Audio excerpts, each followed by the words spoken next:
Eyes locked and hearts in tune. You believe in me and I trust in you, my God. Welcome to week 3 of the Fantasy Golf Podcast called The Turn. My name is Andrew Putters. I'm here with my buddy Joe Nicely. Like I said, this is week 3 of our journey into this new world of podcasting and video chat. Golf is back, well, strong on TV. We just had a big weekend in mine and Joe's life. It's called Father's Day, the one day a year that we get to decide what we do. And with no questions asked. But how you doing, Joe? Doing good, man. How are you doing? I'm good, man. I am great. Other than I told you just a few minutes ago, got T-bone this morning, a little sore, but hey, life goes on. Yeah, life goes on. Crazy. I'm glad you're all right. Yeah. We can always replace cars, but there's only one poor boy. So yeah, that's right. Yeah, I had 200,000 miles on it. It was our first family vehicle. We bought it the year my daughter was born. So that's kind of a sad thing. I was going to put another 100 on it and let the wheels come off before I got rid of it. But somebody made the decision for you this morning, huh? Yeah, when they decided they weren't going to stop at that red light and barreled. But the lucky part is it hit me in the wheel, like I showed you my picture in the front end. If that had been like 2 feet back and in the door, we'd be at the hospital. We wouldn't be recording week 3 right now. How'd your Father's Day go? You're a big time father with another one on the way. How'd it go at your house? So 3 kids. We went up to the beautiful Norris Lake. Shout out to East Tennessee. The Sharps Chapel, legendary place. The cradle of country music in Maynardville, Tennessee. Got on a pontoon, rode around, came back. My father-in-law got a new flat top grill. We did a little hibachi on the deck at the campground, and then everybody fell asleep on the way home with me. So good life, buddy. Awesome, man. Good life. What about you? Oh, we did the Maples 840 group Sunday morning. Mr. Maples was struggling a bit, but we had a good time. Had Joey Short Pants and Donnie Dots out there. Played pretty good. I had a couple doubles just out of nowhere kill me, but it was a good day. Then we went to the pool later, and of course it rained on us. So the little girl was a little disappointed about that, but it was a great day overall, man. Then watched golf that evening. I didn't think we were going to get it in, but it was an amazing tournament Hilton Head. I love it. It's always one of my favorites, and it was awesome this year with Webb doing it. Hashtag Redemption Week for Webb. Yeah, you called it. You said I'm still on him. Even though he missed the cut badly in week 1 after you picked him, you said I'm still on him, and he definitely delivered. I mean, could this golf course set up any better for his game? Yeah, man, it's just perfect for him. I mean, Webb he's a guy we've got to start talking about as being among the elite guys. The only problem with Webb is there's some golf courses, unfortunately it's usually major championships, that are just so long that it's really hard for him. But anytime you get him on a place like Harbor Town last week, even Colonial, even though he missed the cut, and even this week coming up at the Travelers, which we'll jump into, I mean, he's definitely a guy that you have to seriously consider for your lineups. Yeah, it's funny you say that. So, I mean, like, basically, if it's a Pete Dye design, he needs to be in your quick pull to, because, I mean, he's one of the players, right?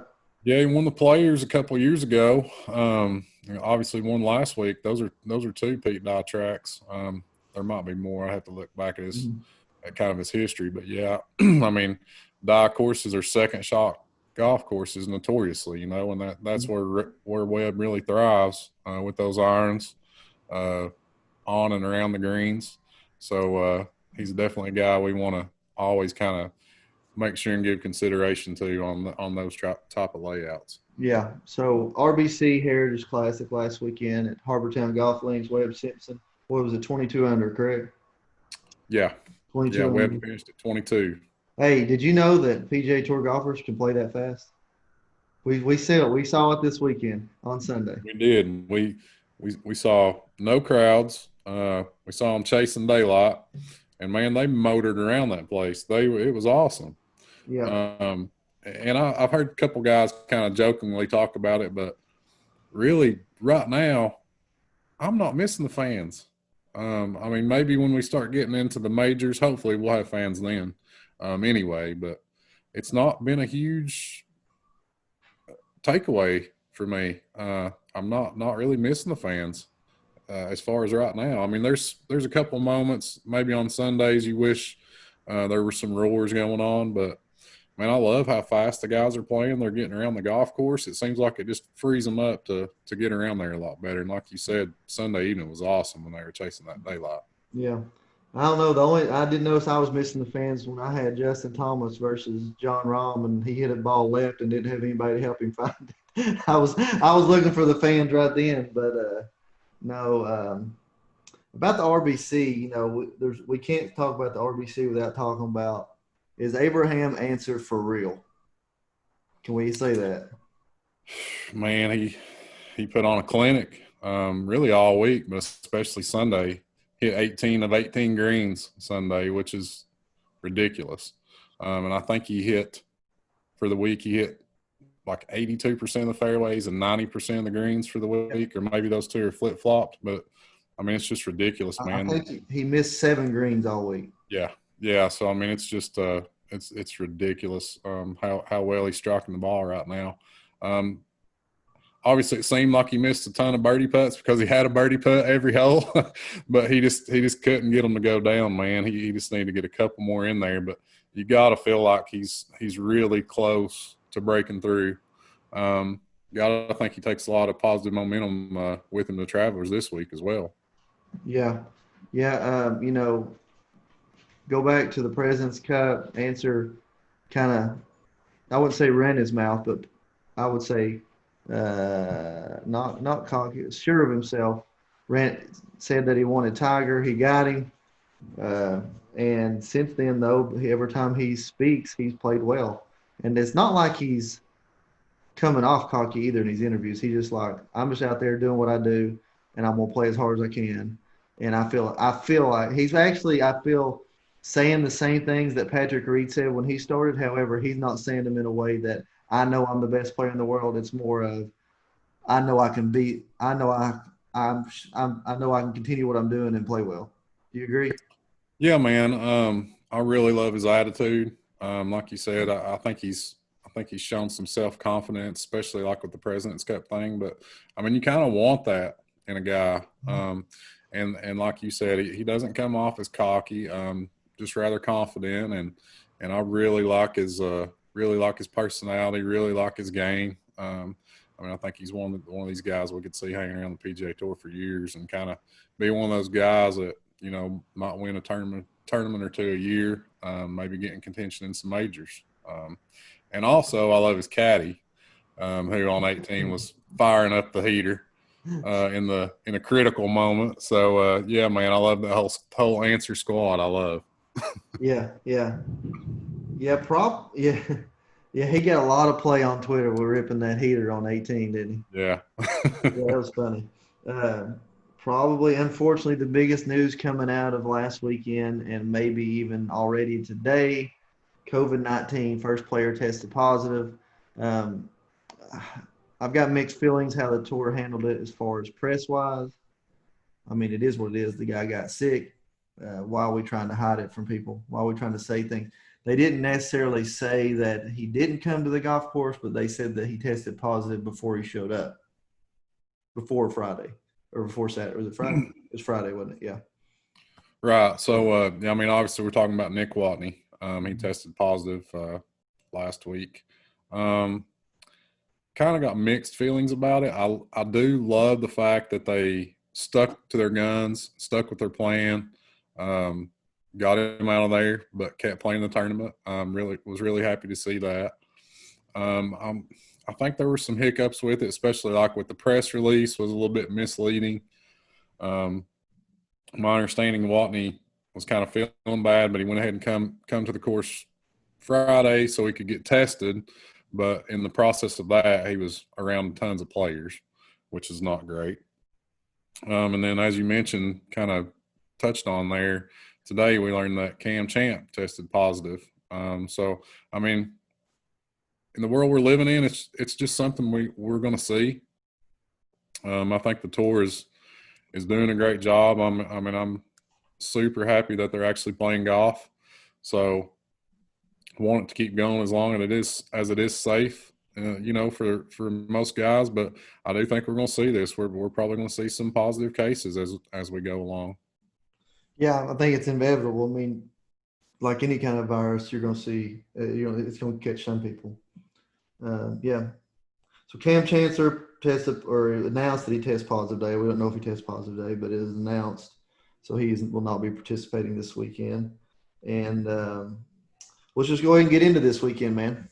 Okay. Travelers Championship, 68th playing, played in Cromwell, Connecticut. Since 1984, it's been played at the TPC River Highlands Golf Course.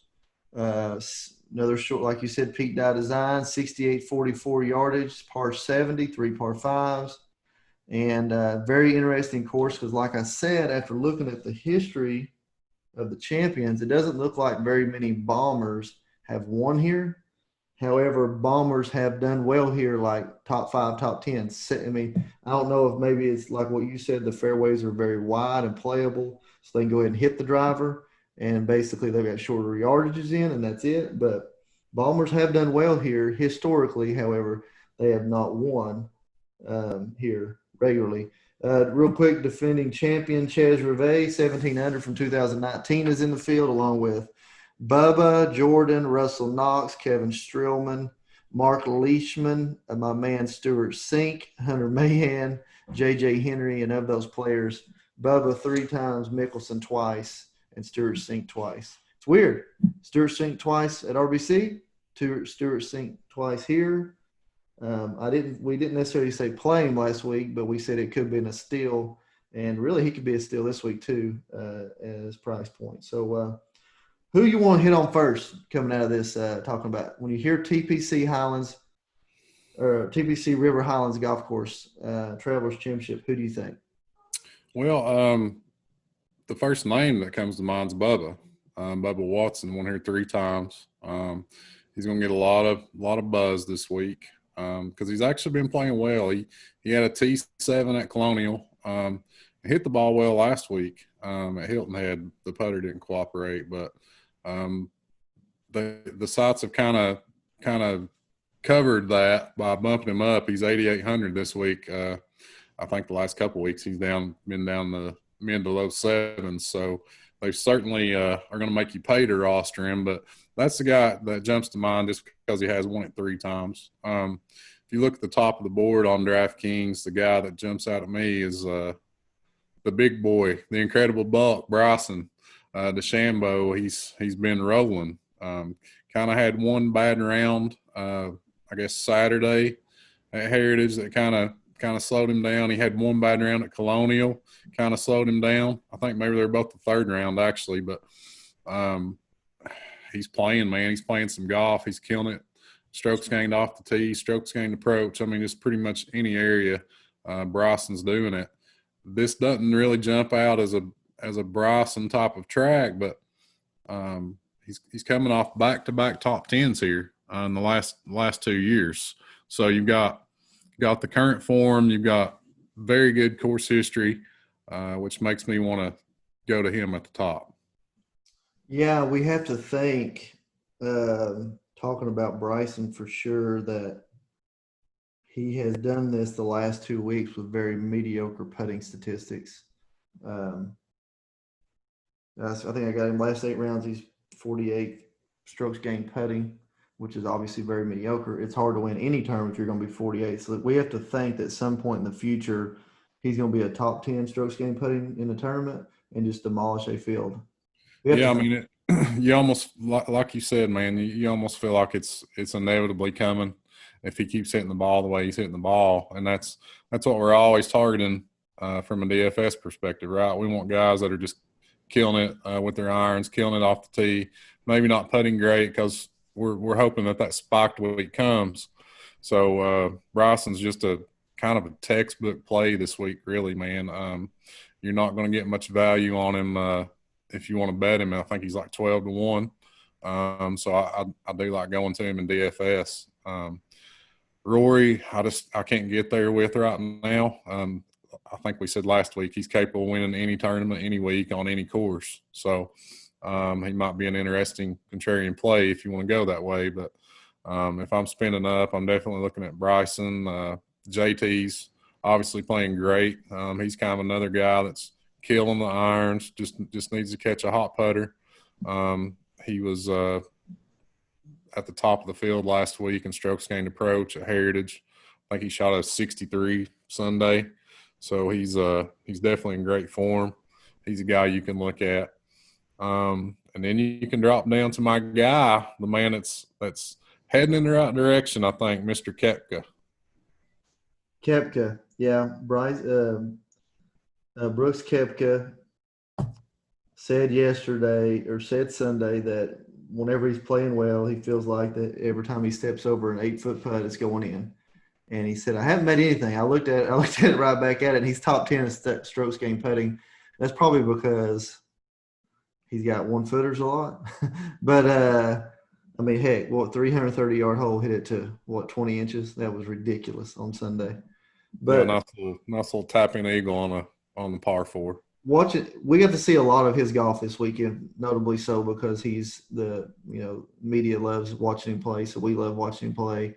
And it almost looks like his game is – I mean, watching him, I guess it was Friday, I watched almost every shot. I think he shot, 4, 5, 6 under or something.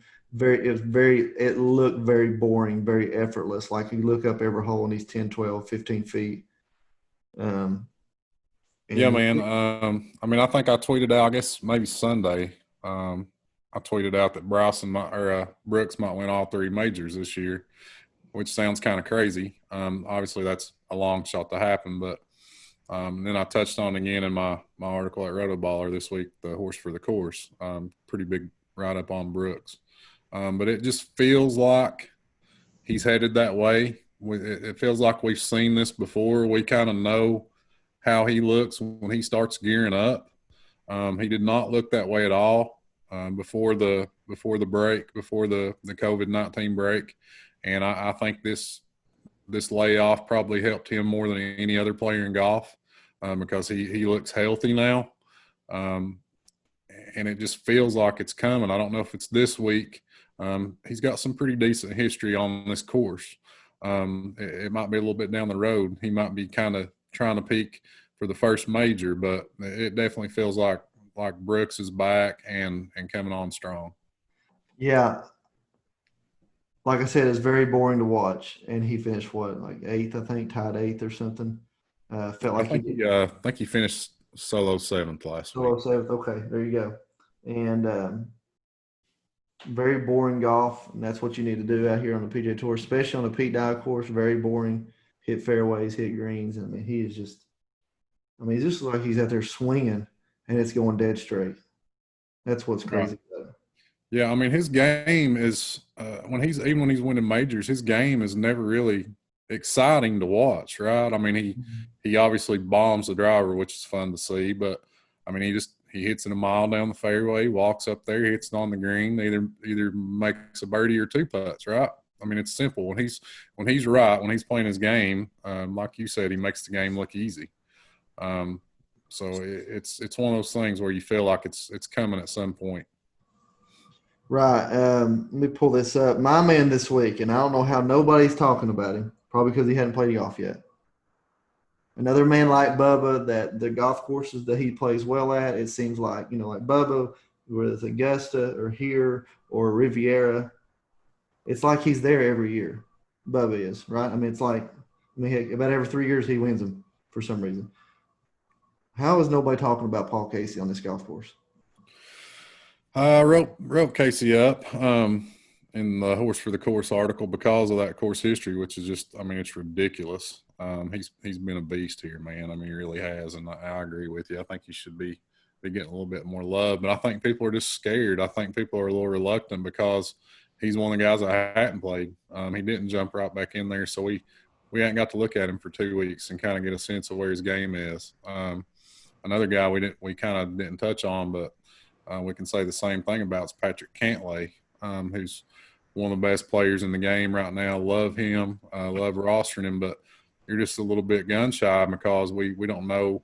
You know, it's kind of like with these guys, we are now where we were 2 weeks ago with everybody else. We don't know exactly what they're going to look like, so it's just tough to pull the trigger until you kind of get your eyes on them. But yeah, I mean, I think Cantlay's a really interesting play, and Paul Casey is definitely a great play right there at the top of the 8K range. I think he's right below Answer. So there's some strong guys right in there, but Casey's definitely somebody to consider on this course. Yeah, I'm gonna ask you about two more players that I'm not necessarily rostering them, but we've got to talk about him every week. I think Jordan Spieth. What we doing with Jordan? Are we done? Are we officially done? I text. Yeah. Go ahead. We can't be done. That's the thing, man.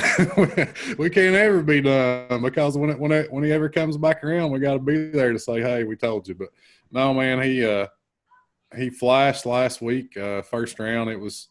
It feels like it was a long time ago because it was on Thursday, but started out with a triple. I think you texted me that morning. He started out with the triple, and you're just like, I don't know if I can do it anymore. And then, bam, he shoots, runs off like 6 straight birdies on the back. Shoots 29 on the back. So we're all like, wow, this dude's unbelievable. And then he's never heard from him again the rest of the tournament, right? So it's kind of a typical Jordan Spieth performance. We saw some amazing stuff over one round and then didn't really hear much from him. He's a former winner here. I mean, you can go there. Like we said the last couple of weeks. I mean, he's popping. I mean, there's something working that's, you know, trying to find its groove, but it just isn't quite there yet. But you never know when everything's going to click for him. He's, you know, he might not be a bad play like the Millie Maker where you're trying to beat 200,000 people. Might be a guy you can take a shot with. I like bumping down a little bit. The guy I think's underpriced this week, kind of in that same range as Tony Finau at 8,200. He's just solid, man. He's not coming in the greatest form. He's played okay the last 2 weeks, nothing great. But, I mean, when I look at that board and I see Jordan Spieth priced above Tony Finau, and I see Bubba priced above Tony Finau, and I see Sergio Garcia priced above Tony Finau, it makes me think he's too cheap. So I'm going to try to get Tony in some lineups this week. Yeah, I like Tony in that area. I also like – now I know he didn't play well at the Schwab, but I'm always a Mark Leishman apologist, always will be. I love Mark Leishman. I don't know if it's personality. I guess because when he plays good, it's because he makes every putt he stands over. Yeah. Another guy I wanted to bring up that is definitely a flyer. You might catch a top 5. Heck, he might win the thing. He might not break 80. And are we at this point in his career that we're going to write him off on every tournament? What are we going to do with Phil Mickelson, 2-time winner? That's a great question, man. I've honestly not been seriously considering Phil for quite a while. I think the last time I did was maybe at like the Pebble Beach Pro-Am, where he's got such a huge, awesome course history, and you kind of think, you know, there Pebble, he did really well, won it last year, and I think that's really the last time I've seriously considered him this season. I mean, the dude's 50, which doesn't mean he can't go out on any given week and play great golf. I mean, we've seen him do it before. We've seen him do amazing things, do things we never thought he would do. I mean, I never thought I'd see him win an Open championship, but he did it. So he's one of those guys you're not ever going to totally write off, but I don't think I'll have Phil in any lineups this week. Yeah, I don't either. I just that 7,300 to 6,700 is going to be really interesting this week because really these fields are so strong. Normally it's hard to find anybody in that range to ever make the top 10, but definitely this week I was looking at it, I'm like, there's a lot of guys in here I kind of like, but I mean, can any of them finish in the top 10? And that's what you got to have to win these DFS to make a big score, you know, especially in the Millie Maker. You got to find that 6,800 guy that finishes third or something. But I don't know, man. What do you? Yeah, I mean, there's definitely some guys down there. I mean, like you said, we always want to kind of be open minded to that range because I mean, if we're going to play a guy like a Bryson or a Brooks or a JT, we're going to probably have to dip down there, right? But there's some guys down there that are solid. I'm not normally huge on dipping down below 7 too much, but this week there's a couple guys down there. You got a guy like Danny Lee, who can always pop. He's kind of interesting to me this week. He's got a pretty solid course history here. Flashed a little bit last week, just could not putt at all. Another guy I like down there is Patrick Rogers, who's played really well in this tournament. Missed the cut by a shot last week, but he's actually having a really good season. He's played solid golf. He's one of the best putters in golf, which isn't something we normally target DFS-wise, but he's really played well here. He's kind of intriguing down there. And another guy I'm sure you know a lot about is Doc Redmond. I think he's kind of a high upside play that can really get going with the irons. He had a strong outing last week at Hilton Head. Really hit the ball well. So I mean, I think there's definitely some legit options down there this week below 7K. Mm-hmm. It's not one of those weeks where you kind of quit scrolling when you hit 7. Sometimes you're looking at the guys and like you know there's not any need to go below 7K. But this week there's some guys down there and there's some guys in that mid 7K range. If you do want to go balanced, you can do that. But I think if you want to get a guy like Bryson or JT or Brooks, you can definitely dip down this week. Yeah. I want to cover my little. Like I said last week, it didn't work out well. The fade and play that I gave you, I said play Luke List, fade Sabatini. Obviously, didn't work out. And I think one of the things that I really missed, especially last week, was these guys that normally have great course history, like say Matt Kuchar, or like in this case Luke List from last week. They're not playing in the same fields. I mean, I don't stand that if you made the cut last week, you had a chance to win, but what the cut was like 8 or 9 shots from the lead. The fields are so strong. It's literally equally as hard to pick somebody to make the cut as it is to finish in the top 15. Yeah, that's a really good point on the strength of the fields, man. And I was in big on Cooch last week, so I missed on him. I mean, he made the cut obviously, but didn't do anything over the weekend. But yeah, I mean, I think we definitely have to, and we're kind of learning on the fly. A lot of things are new right now. But yeah, I mean, I think we definitely have to take into account the strength of the fields that we're seeing. I mean, these guys, like a guy like Brian Harmon this week, who's going to pop course history wise, who's actually a really solid play. He just kind of popped to mind, but he's got 3 finishes inside the top 8 here since like 2015, but he has not been playing against this field in this tournament. It's a different caliber of player that we're going to see this week. So great point, man. Definitely something to keep an eye on. Yeah. So coming back to that, for week 1, I gave you play Kisner, fade. Nah, that was a good play. This last week I said play List, fade Sabatini. This week I want to say, there's no way. Normally, I know you're a big apologist for this guy, but there is no way you can possibly roster Luke Glover in this field. I'm not saying he's not going to play well. What I'm saying is he's not made the cut here in the last 5 years under a mediocre field. There is no way he can make enough putts on this track to make the cut, in my opinion. So we got to be fading Lucas Glover. What's your thoughts on that? 1,000,000% agree. Yeah. I'm on the fade. I'm on the hashtag fade Lucas Glover train. Yeah, I mean, he played well last week too, didn't he? He played pretty well. Yeah. There's a thing, man. I can't remember the exact stuff, but I think Glover said one time like he hates Pete Dye golf courses or something. I think that's a thing because it seems like he always kind of grades out statistically okay for these kind of courses because he's a good ball striker. But I think I'm pretty sure he basically just came out and said he doesn't like Pete Dye golf courses. I think maybe he said it about the players or something. But yeah, I'm with you. Good call on the Lucas Glover fade. And I'm kind of unfortunately my play was Cam Champ. That was my play against it in the same area. But like I said, Bombers haven't necessarily won here, but besides Bubba, but they've done very well. And I'm going to kind of slide somebody else that plays a very similar game. He's only played here one time, tied for 80th last year. He's still learning the ropes, but if he gets his putter going at all, he can obviously win every week, and that's Matty Wolf. I feel like Matty Wolf, not because there's nothing out there statistically saying that he's going to be in there, but this is a golf course that I could see him. If he can hit driver on all the par fives, I mean, obviously he can reach them with irons. I also like Vaughn Taylor, maybe Johnny Vegas, Doc Redman in that area against Lucas Glover. But I think we know that Matt Wolf is the real deal. We're waiting for him to wake up.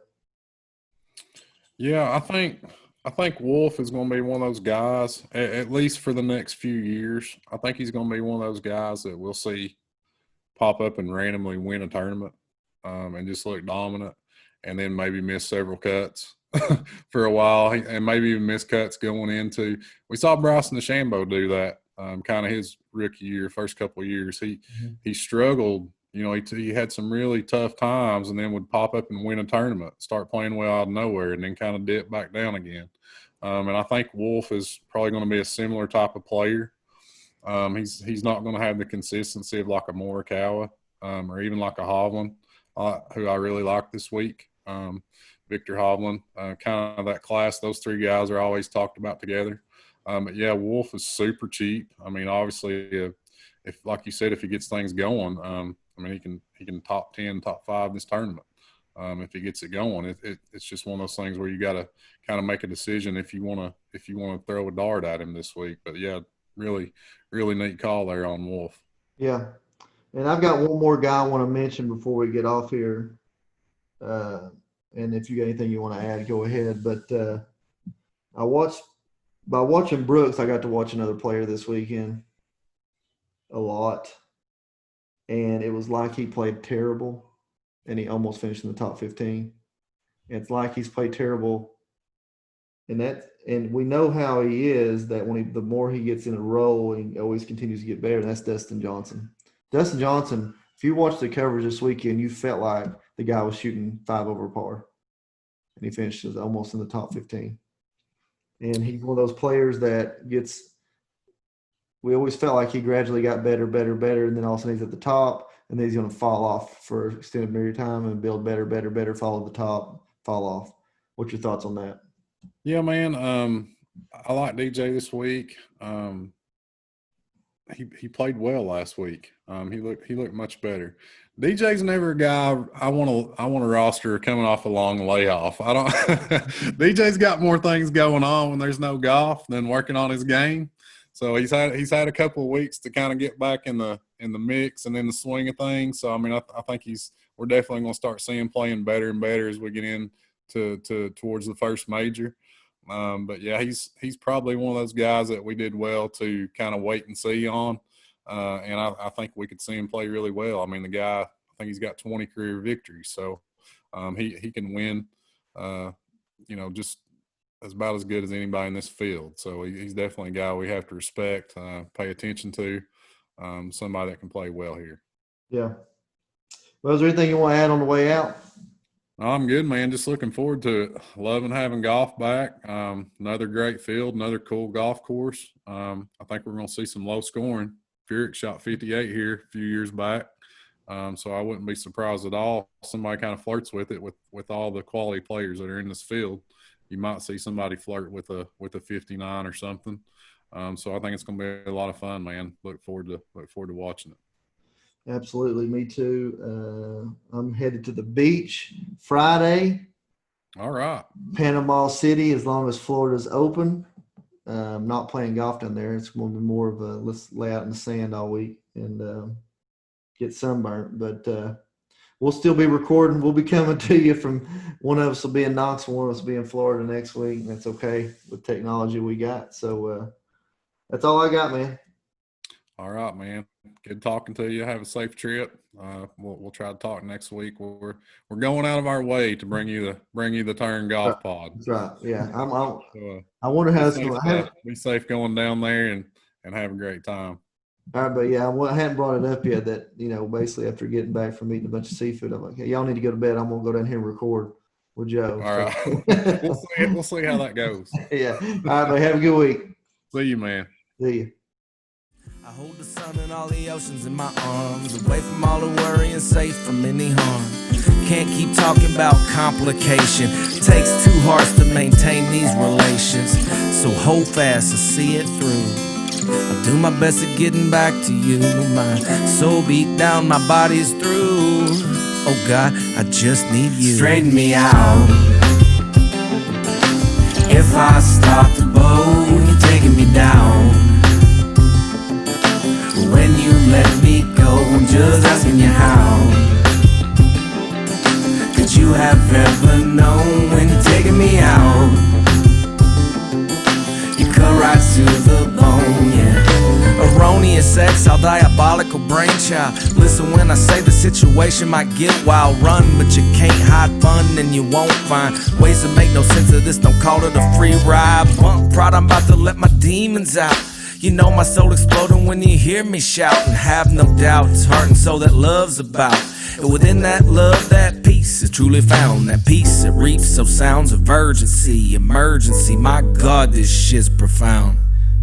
My love, don't let me down. I'll have to show you me, and as you judge, we'll straighten me out. If I stop the boat, you're taking me down. When you let me go, I'm just asking you how. Could you have ever known when you're taking me out? You cut right to the bone, you straighten me out. If I start to bow, you're taking me down. Straighten me out. Heart and soul that love's about. Heart and soul that love's about. Have no doubt. Heart and soul that love's about. Heart and soul that love's about. Straighten me out. Heart and soul that love's about. Heart and soul that love's about. Yeah. Heart and soul that love's about. Heart and soul that love's about. Straighten me out. If I start to bow, you're taking me down. When you let me go, I'm just asking you how. Yeah. Could you have ever known when you're taking me out? You cut right to the bone, yeah.